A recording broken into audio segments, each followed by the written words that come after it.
Right పక్క రాష్ట్ర మంత్రి చేసినటువంటి వ్యాఖ్యలపై దుమారం రేపుతూనే ప్రధానంగా ఏదైతే బలకచాల కట్టి తీరుతామనే వ్యాఖ్యలు ఎటు దారి తీస్తాయనేది ఇప్పుడు తెలుసుకునే ప్రయత్నం చేద్దాం. దీనికి సంబంధించి పూర్తి అప్డేట్స్ మా కరెస్పాండెంట్ లైవ్ ద్వారా అందించడానికి సిద్ధంగా ఉన్నారు.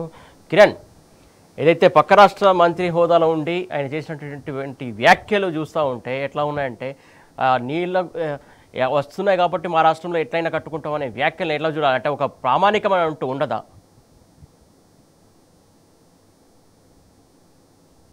ఖచ్చితంగా సురేష్, ఎందుకంటే ఇప్పటికే బనకచెర్ల అంశానికి సంబంధించినటువంటి అంశంలో రాజకీయ దుమారం కొనసాగుతుంది. అటు ఆంధ్రప్రదేశ్ ప్రభుత్వానికి అప్పనంగా అప్పజెప్పేందుకు బనకచెర్ల ప్రాజెక్టు కావచ్చు, ఇటు తెలంగాణలో ఉన్నటువంటి నీటి వాటాలను కూడా అప్పజెప్పేందుకు రాష్ట్ర ప్రభుత్వం కసరత్తు చేస్తున్నట్టుగా ఇప్పటికే బీఆర్ఎస్ పార్టీ ఆరోపిస్తుంది. అయితే ప్రధానంగా రాష్ట్రం ఏర్పడి దాదాపు 10-11 సంవత్సరాలు గడుస్తున్నప్పటికీ కూడా గతంలో నీళ్లు నిధులు నియామకాల ట్యాగ్లైన్తో ఏర్పడినటువంటి తెలంగాణ రాష్ట్రం పూర్తిగా గత పాలనలో కూడా ఎక్కడికక్కడ ప్రాజెక్టులను జెట్ స్పీడ్లో అనతి కాలంలోనే పూర్తి చేసినటువంటి ప్రాజెక్టులు ఉన్నాయి. కానీ కాళేశ్వరం ప్రాజెక్టుకు సంబంధించి కావచ్చు, లేదంటే ఇప్పుడు బనకచెర్ల ప్రాజెక్టు కావచ్చు, కాళేశ్వరం ప్రాజెక్టుకు ఏ ఒక్క అనుమతి లేదంటూ ఏపీ మంత్రి నారా లోకేష్ చేసినటువంటి వ్యాఖ్యలపైన బీఆర్ఎస్ పార్టీ మండిపడుతుంది. కాళేశ్వరం ప్రాజెక్టుకు దాదాపు 11 అనుమతులు ఉన్నాయి.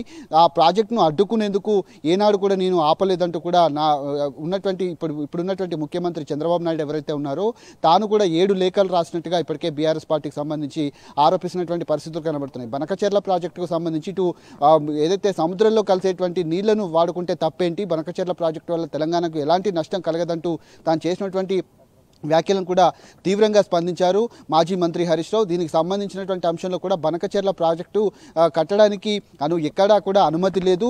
గతంలో గోదావరి రివర్ బోర్డ్ మేనేజ్మెంట్ కావచ్చు, అంతేకాకుండా నేషనల్ ఎన్జిటి కావచ్చు, ఉన్నటువంటి అపెక్స్ కౌన్సిల్ ఇవన్నీ కూడా పూర్తిగా సిడబ్ల్యూసి ఇవన్నీ కూడా రిజెక్ట్ చేసింది. గతంలోనే ఉన్నటువంటి అనుమతులన్నీ కూడా తీసుకొని కాళేశ్వరం ప్రాజెక్టును నిర్మించాము. కానీ ఇప్పుడు కావాలని ఇక్కడ ఉన్నటువంటి సీఎం రేవంత్ రెడ్డి చంద్రబాబుకు అప్పనంగా ఈ ప్రాజెక్టులన్నీ కూడా నీళ్లను అప్పగించేందుకు కుట్రలు చేస్తున్నారంటూ కూడా బీఆర్ఎస్ పార్టీ ఆరోపిస్తున్నటువంటి నేపథ్యంలో దీనిపైన క్షుణ్ణంగా బీఆర్ఎస్ అధినేత కేసీఆర్ కావచ్చు, హరీష్ రావు కావచ్చు, ఉన్నటువంటి ఇరిగేషన్కి సంబంధించినటువంటి పార్టీకి సంబంధించినటువంటి నిపుణులతో కూడా తాను రాజకీయ విశ్లేషకులతో కూడా మాట్లాడుతున్నటువంటి సందర్భాలు అయితే మనకు ప్రధానంగా కనిపిస్తూ ఉన్నాయి.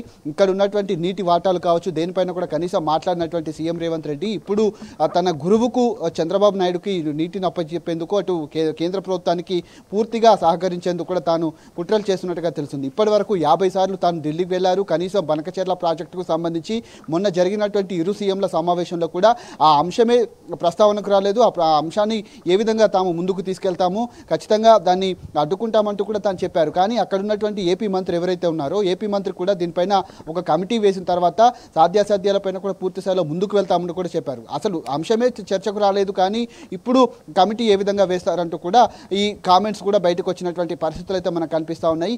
ఇరిగేషన్ శాఖకు సంబంధించినటువంటి అంశంలో కూడా పూర్తిగా నీటి వాటాలు కావచ్చు, కాళేశ్వరం ప్రాజెక్టుకు సంబంధించి కూడా విచారణ కూడా ఇటీవల కాలకు పూర్తయింది. దాన్ని ముందు పెట్టి బనకచెర్ల ప్రాజెక్టును వెనక్కి తీసుకునేందుకు కనీసం ప్రయత్నం చేయట్లేదు. బనకచెర్ల ప్రాజెక్టు మీద అభ్యంతరం వ్యక్తం చేసేందుకు కూడా రాష్ట్ర ప్రభుత్వం ముందుకు వెళ్ళట్లేదు. ఖచ్చితంగా దీనిపైన పోరాటం చేస్తాం, దాన్ని నిర్మించేందుకు ఏపీ ప్రభుత్వం నిర్మిస్తూ ఖచ్చితంగా దాన్ని అడ్డుకొని తీరుతామంటూ కూడా బీఆర్ఎస్ పార్టీ ఆరోపిస్తున్నటువంటి పరిస్థితులు అయితే కనిపిస్తా ఉన్నాయి.